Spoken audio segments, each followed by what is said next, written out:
Okay, gang, I'm back. Just rolled the little 87 Samurai back in the shop here.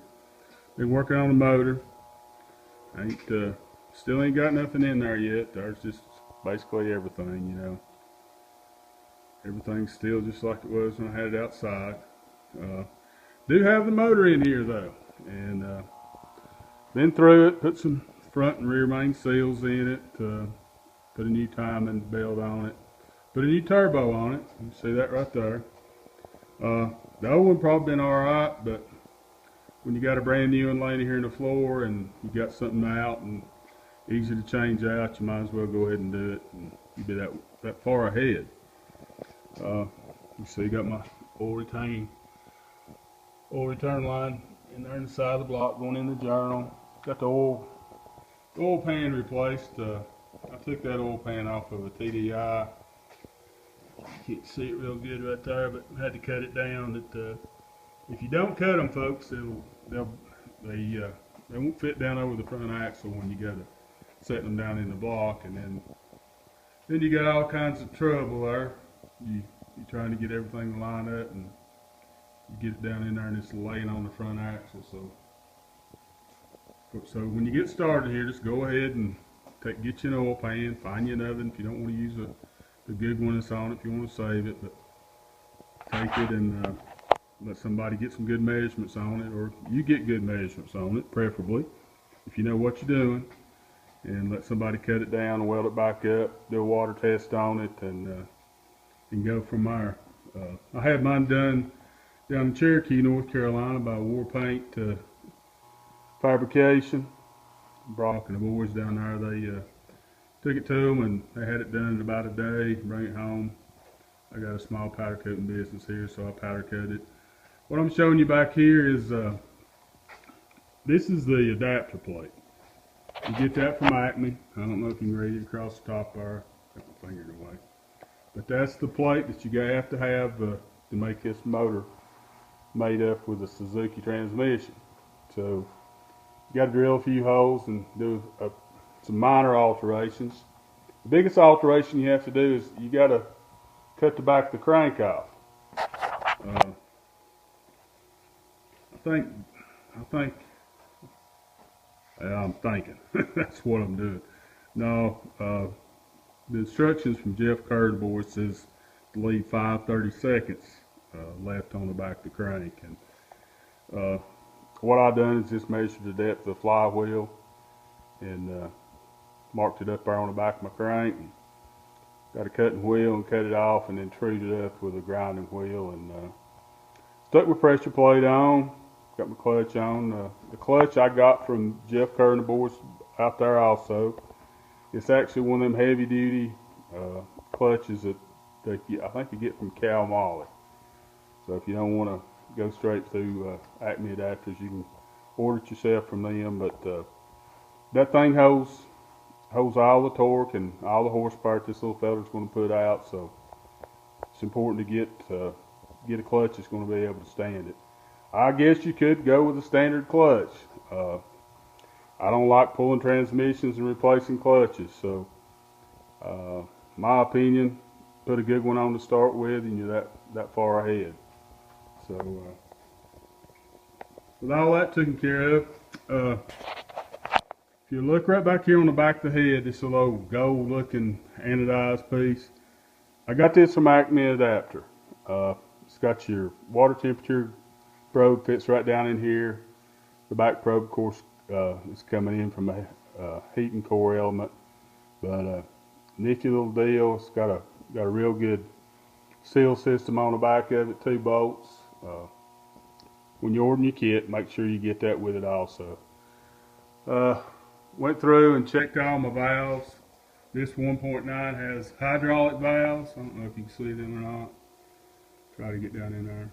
So mechanical valves, if you want to go with that, fine. If you want to pop a case and get your filler gauge out and all that mess, and check your lifters about every 10,000 miles, we'll have at it. But hydraulic, I think, is the only way to go. Checked all the lobes, everything's good on it. Back around here, the front of the motor.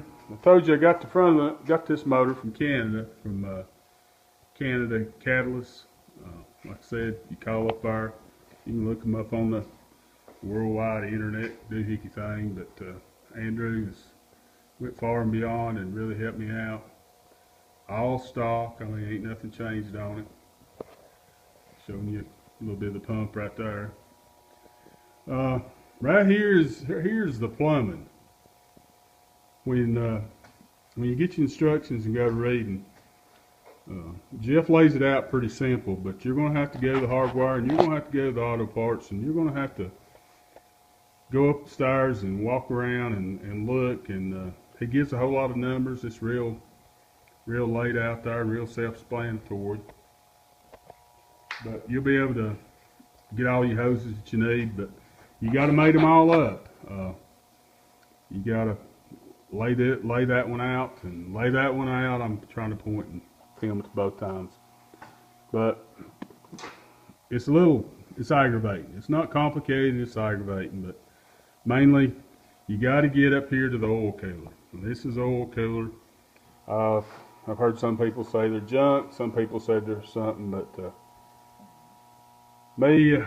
I've found from what little tinkering I've been doing on Volkswagen motors, and from everything I've learned from Buford Riddle, a real good friend of mine that worked on them for 30 plus years. The Germans do everything for a reason. And you remember World War II, gang, right? That's when the jet airplanes and the missiles and everything else. So Germans are smart people, so if they do something, they do it for a purpose. But this is their little oil cooler system right here. It mounts on the bottom of the oil filter apparatus. That right here, this gold apparatus, that also came from Jeff Kerr. I think he actually manufactures and builds them himself. It's a real good design. It actually kicks when you got the oil filter on here. You get to the bottom. It'll kick it back away from there. Now, if you look there to my left, right here, that is your motor mount. So what that means is right here's the rail, folks. So you got to kick the oil filter off of the rail so you can, number one, get the motor in, and number two, when you get ready to change oil, it's real important to be able to get the old oil filter off, right? So anyhow, I'm going to get back to working here. Like I said, I just started piddling and trying to show you a few things, what to do and what not to do. This motor actually, when I started taking it apart a while ago, well, yesterday actually now, it had an inverted turbo, okay? The turbo's actually sitting up here on it, and took the exhaust manifold apart, flipped it over, put my new turbo on the bottom. I've got everything all piped up for the other 1.9 that blew up on me last month. So just as easy. They're interchangeable. Everything's all lines up. Flip it over, change your bolts, and mount it up. Works a lot easier. Got to put my intake in. Done checked all the valves. Everything looks good. Gang, I'm telling you, Andrew told me this motor had 131,000 miles on it, and he meant every bit of it. It is clean as a pin. I should have took some pictures on the bottom side there and showed you the crank and everything. Why I had the bottom end apart and put a high volume oil pump in it. I didn't film that for you, but it changed there in 1983, I think is what. I called up our parts place and talked to Larry. There's another place if you need to order parts. Call up our parts place. You can look it up. They know everything there is to know about a Volkswagen motor, from the 1.5s to the 1.9s and the TDIs. If you got a question about it, I'll tell you they know it, or they'll find out and get back to you.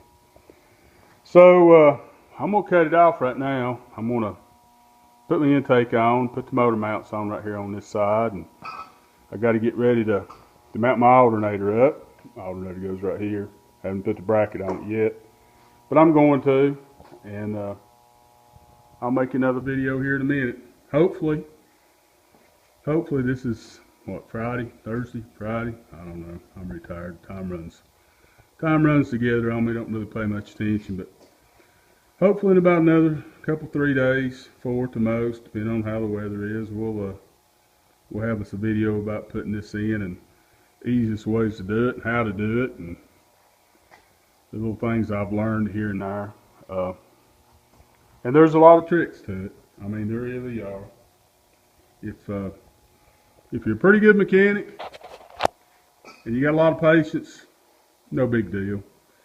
If you're reading about this on the internet and you don't know what a 6mm bolt is, I'm just gonna go ahead and tell you you're in trouble. Find you somebody who knows how to do something, okay? Don't jump into this because you'll end up getting way over your head and no way to get back to the top of the water to get you a breath, okay? Alright, I'll make this another video, like I said, when I get everything together, and we'll go from there. Have a good one.